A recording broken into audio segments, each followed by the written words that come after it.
IAS की तैयारी कर रहे मेरे dear friends, sisters, brothers and my dear family.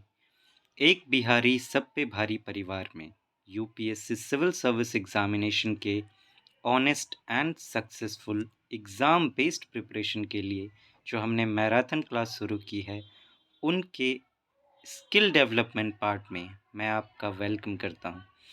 Friends, आज हम लोग सी सैट पर बातें करेंगे और सी सैट में आप जानते हैं कि अभी हम लोग कॉम्प्रिहेंशन पर बातें कर रहे हैं। कॉम्प्रिहेंशन आपको याद होगा, मैंने कहा था कि यूपीएससी जो है वो दो टाइप के कॉम्प्रिहेंशंस पूछता है। एक वर्ड बेस्ड कॉम्प्रिहेंशन और एक स्टेटमेंट बेस्ड कॉम्प्रिहेंशन। और अभी हम लोग वर्ड बेस्ड कॉम्प्रिहेंशन पर बातें कर रहे हैं। वर्ड बेस्ड में किसे कहता हूँ? जैसे ये वर्ड्स आते हैं, एजम्पशन हो गया। इसी तरीके से आपको याद होगा पिछले क्लास में हमने मैसेज को लेकर, इस पैसेज को लेकर बातें की थी। तो ये जो है ये वर्ड बेस्ड कॉम्प्रिहेंशन है। आपको याद होगा पिछले कुछ टाइम से हमने पहले इन सारे वर्ड्स के मीनिंग को समझा है कि अगर इन पे कॉम्प्रिहेंशन आता है तो आप उसे कैसे सॉल्व करेंगे। अब मीनिंग पर तो सारे हम बात कर चुके हैं, लेकिन अब देखना है हमें प्रैक्टिकली क्वेश्चंस को कैसे सॉल्व करेंगे। क्वेश्चंस को लेकर पिछले क्लास में आपको याद होगा कि हमने मैसेज वर्ड को लेकर ये कॉम्प्रिहेंशन सॉल्व किया था। आज हम लोग एजम्पशन के बेस पर इस पैसेज को सॉल्व करेंगे जो एजम्पशन के बेस पर आया है। मैं उम्मीद करता हूँ कि आपको जो मैंने मीनिंग समझाई थी कॉम्प्रिहेंशन को लेके एजम्पशन की, वो याद होगी। लेकिन फिर भी चूँकि आप नए दोस्त जुड़ते हैं तो मेरा धर्म बन जाता है कि मैं फिर से उन्हें रिमेंबर करवाऊँ। तो आइए देखते हैं फिर से कि एजम्पशन क्या है, उस बेस पर फिर इसको सॉल्व करने की हम लोग कोशिश करेंगे, जैसा कि हमें एग्ज़ाम में करना है जिस तरीके से। एजम्पशन, इसके मीनिंग की बात करें तो मैंने आपसे कहा था कि मीनिंग ऐसा होना चाहिए एक, कम से कम जो एजम्पशन को देखते ही, मतलब जो वर्ड है वहाँ सामने उसको देखते ही वो क्विकली तरीके से हमारे दिमाग में क्लिक करे। और उसके लिए मैंने कहा था कि अगर मदर टंग में कोई मीनिंग हमारे अंदर होती है, चूँकि हम उससे बहुत फ्रेंडली होते हैं, तो वो तुरंत क्लिक कर जाती है। मैंने हिंदी लिया था, उसके लिए, उस खास पॉइंट के लिए आप चाहें तो उसे रीजनल लैंग्वेज में कन्वर्ट कर सकते हैं, मैंने कहा था आपसे। तो एजम्पशन का मतलब होता है सच्चा पूर्व अनुमान लगाना या फिर सच्ची कल्पना करना, कि जो दी गई हुई है चीज़ें उसके बेस पर आप एक अनुमान तो लगा रहे हैं, कल्पना तो कर रहे हैं, लेकिन वो सच्चा है। जैसे कि आप कोर्ट के बाहर किसी को काला ब्लैक जैकेट और फिर क्या कहते हैं ब्लैक ब्लेज़र और वाइट शर्ट में देखते हैं, तो आप अनुमान लगा सकते हैं ये वकील होगा। तो ये एक सच्चा अनुमान है।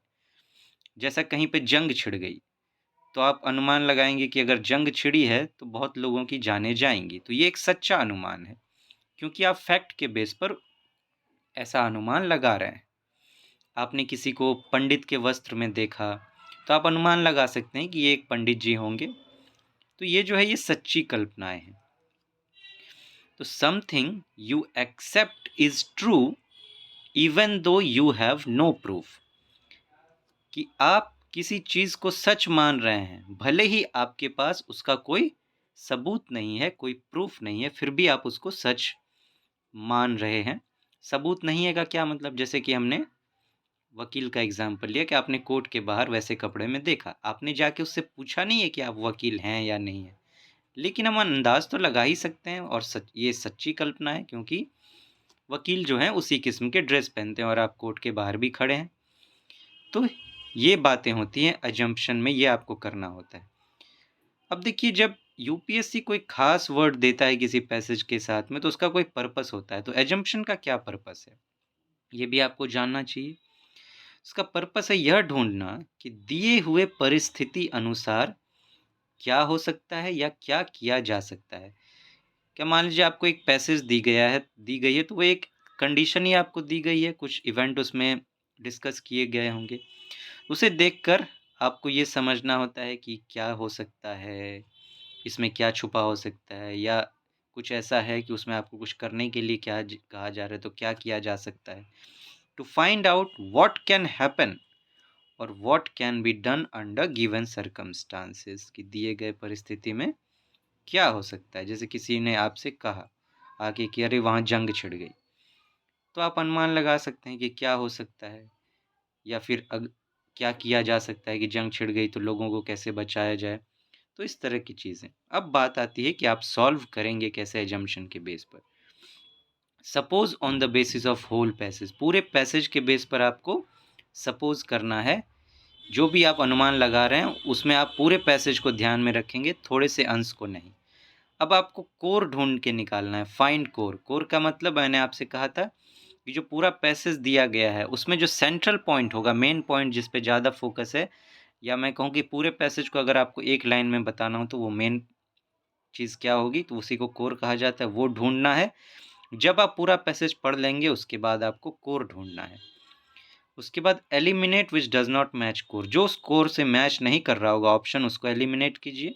Eliminate which is not given in the passage, जो पैसेज से नहीं दिया गया उसे एलिमिनेट कीजिए। अवॉइड एक्सट्रीम वर्ड्स जैसे ओनली, ऑलवेज, ऑल, नेवर, इस तरह के जो वर्ड्स होते हैं वो आपको अवॉइड करने चाहिए। ऐसे वर्ड्स को यूपीएससी लाइक नहीं करता। Avoid irrelevant ones using words from own side, और जो ऐसे वर्ड हैं जो कि आपको लगता है कि देखिए पैसेज से ही जुड़ा हुआ है, मान लीजिए कोई एक पैसेज है जो किसी खास टॉपिक पर दी गई है, तो वो वर्ड तो उसी से संबंधित होगा लेकिन उसके किसी एक अंश पर होगा। जैसे कि मान लीजिए पॉल्यूशन पर टॉपिक आया है, तो पॉल्यूशन तो कई तरीके के होते हैं लेकिन ऑप्शन सिर्फ वाटर पॉल्यूशन पे दिया हुआ है, तो वो इररिलेवेंट है, उसे आप हटा देंगे क्योंकि पैसेज जो है वो पूरे पॉल्यूशन पे है। अब आइए फ्रेंड्स, ये जो हमने समझा है इस बेस पर अब इसे सॉल्व करने की कोशिश करते हैं। अब देखिए शुरुआत कैसे करनी चाहिए आपको पैसेज सॉल्व करने की। डायरेक्ट पहले पैसेज ना पढ़ें, सबसे पहले देखें कि कौन सा वर्ड दिया गया है।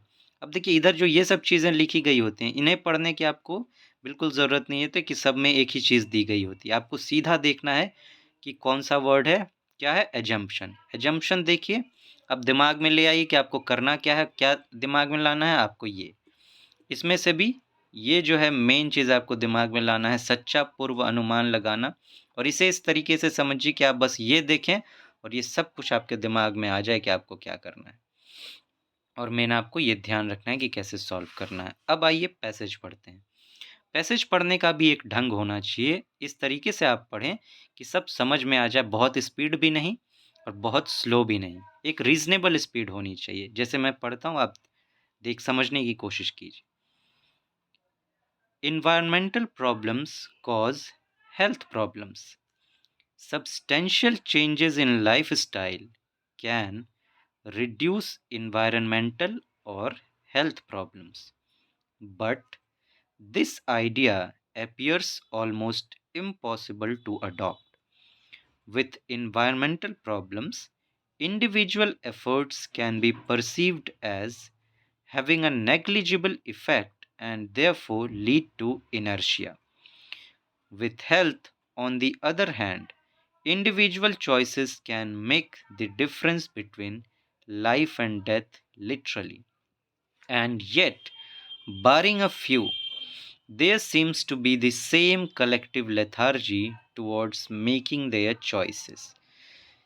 ये मैंने एक बार में पूरा इसीलिए पढ़ा है ताकि आप पढ़ने के ढंग को समझ सकें कि किस तरीके से आपको पढ़ना है। अब आइए ज़रा इसको समझने की कोशिश करते हैं और फिर सॉल्व को भी करने की। इस तरीके से पढ़ने के बाद अब आपको फिर से जब आप एग्ज़ाम में करेंगे, पढ़ने के बाद आपने समझ लिया। अब जैसा कि हमने हाउ टू सॉल्व में बातें की थी, एक कोर आप ढूँढ के निकाल लीजिए कि इसमें किस पर फ़ोकस किया गया है। उसके बाद आपको वापस से देख लेना चाहिए कि कौन-सा वर्ड है, ताकि आपको फिर से ध्यान में रहे कि करना क्या है, और फिर आपको इसे पढ़ने की कोशिश करनी चाहिए। और इसमें आप इस तरीके से सॉल्व करें कि आप सही को ना ढूँढने की कोशिश करें, आप गलत को ढूँढने की कोशिश कीजिए और 3 गलत को छाँट के आप फिर सही तक पहुँचिए। जब आप ऐसे करेंगे तो कभी गलत नहीं होगा। अब आइए वापस से शुरू करते हैं। क्या कह रहा है? Environmental problems cause health problems, कि अगर एनवायरनमेंट में प्रॉब्लम होती है तो इससे हेल्थ में भी प्रॉब्लम हो जाती है। अगर एनवायरनमेंट ही प्रदूषित है तो हेल्थ तो हमारा गड़बड़ होगा ही। Substantial changes in lifestyle can reduce environmental और health problems. अगर जो हमारा लाइफ स्टाइल है उसमें हम महत्वपूर्ण कुछ बदलाव लाते हैं, तो इससे क्या होगा, इन्वायरमेंटल और हेल्थ प्रॉब्लम जो है इसमें कटौती हो सकती है, वो घट सकते हैं, ये प्रॉब्लम्स में कमी हो सकती है अगर हम अपना लाइफस्टाइल अच्छे से चेंज करें तो। But this idea appears almost impossible to adopt. लेकिन ये जो आइडिया है, कौन सा आइडिया, लाइफस्टाइल को चेंज करने का, इसे अडॉप्ट करना, इसे अपनाना इम्पॉसिबल सा लगता है। With environmental problems, individual efforts can be perceived as having a negligible effect and therefore lead to inertia।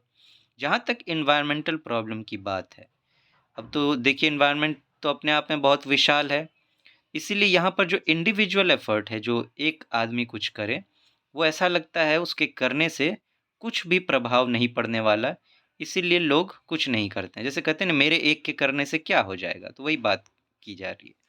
With health on the other hand, individual choices can make the difference between life and death literally. लेकिन अगर health की बात करें तो इसमें अगर एक आदमी भी कुछ करता है, मतलब हर आदमी अपने लिए मान लीजिए अपने हेल्थ का ख्याल रखे, तो इससे जो है इतना बड़ा डिफरेंस क्रिएट कर किया जा सकता है कि जिसमें लाइफ और डेथ का सवाल आ जाए।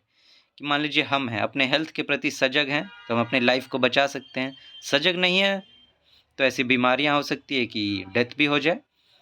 तो हेल्थ के मामले में इंडिविजुअल चॉइस काम करता है, लेकिन इन्वायरमेंट के प्रॉब्लम में जो है इंडिविजुअल चॉइस से उतना प्रभाव नहीं पड़ता है, ये कहा जा रहा है। And yet, barring a few, there seems to be the same collective lethargy towards making their choices। फिर भी कुछ को छोड़कर जो है बाकी सब जो है, ये जो इंडिविजुअल चॉइस है, इसमें भी जो है आलसपना दिखाते हैं कि दूर हेल्थ पे भी क्या ध्यान दिया जाए। तो ये जो है, ये पैसेज है, अगर इसका कोर ढूंढने की कोशिश करें तो ऐसा लगता है कि हेल्थ की तरफ इसका झुकाव है, कि अगर हम चाहें तो अपने हेल्थ को बचा सकते हैं। इन्वायरमेंटल प्रॉब्लम तो चलती रहेगी, लेकिन हेल्थ के लिए कुछ किया जा सकता है। इन्वायरमेंट और हेल्थ को लेकर बात की जा रही है यहाँ पर। अब इस कोर के बेस पर आइए जरा इसको सॉल्व करने की कोशिश करते हैं। वापस से देख लें क्या करना है, हमें एजम्पशन करना है, मतलब सच्चा पूर्व अनुमान लगाना है इस पूरे पैसेज के बेस पर। पहला क्या है, we are likely to spend more money on cure than prevention. यहाँ क्या कह रहा है कि आने वाले समय में हमें लगता है कि हम इलाज पर ज़्यादा खर्च करने वाले हैं, बचाव पर नहीं। अब देखिए यहाँ कहीं भी आपको पैसेज में लगा कि इलाज की बात की जा रही है, हेल्थ की बात की जा रही है, इन्वायरमेंट की बात की जा रही है, लेकिन इलाज की तो बात का नहीं कही की जा रही है, ना इलाज की बात की जा रही है, ना बचाव की बात की जा रही है। हेल्थ में ये चीज़ें हैं, लेकिन सीधा पैसेज से जुड़ा हुआ ये नहीं है। और हमने जो जो बात की थी कि आप देखिए, avoid irrelevant ones using words from own side, कि पैसेज से दिख तो रहा है, लेकिन ये सिर्फ एक ही चीज़ पर बात की कर रहा है, इलाज पर बात कर रहा है, प्रिवेंशन पर बात कर रहा है, पूरे पूरे पर बात नहीं कर रहा है। ये सिर्फ मनी एस्पेक्ट को देख रहा है, एक एस्पेक्ट को देख रहा है। उस बेस पर देखें तो ये तो कट जाएगा। दूसरा क्या है, it is the job of the government to solve our environmental and public health problems. कहीं भी आपको पैसेज में लगा कि गवर्नमेंट और प्राइवेट सेक्टर की बात की जा रही है, कहीं भी दिखाई दिया आपको? नहीं ना। तो ये एक ऐसा है, जैसा कि हमने यहाँ पे देखा क्या किया था, eliminate which is not given in the passage. Passage में जो नहीं दिया गया उसे हटा दें, आप एलिमिनेट कर दें। गवर्नमेंट और प्राइवेट सेक्टर की बात कहीं की जा रही है क्या? नहीं की जा रही है, नहीं, ये तो ओवरऑल बात की जा रही है। तो उस बेस पर ये भी नहीं होगा, क्योंकि ये पैसेज में है ही नहीं।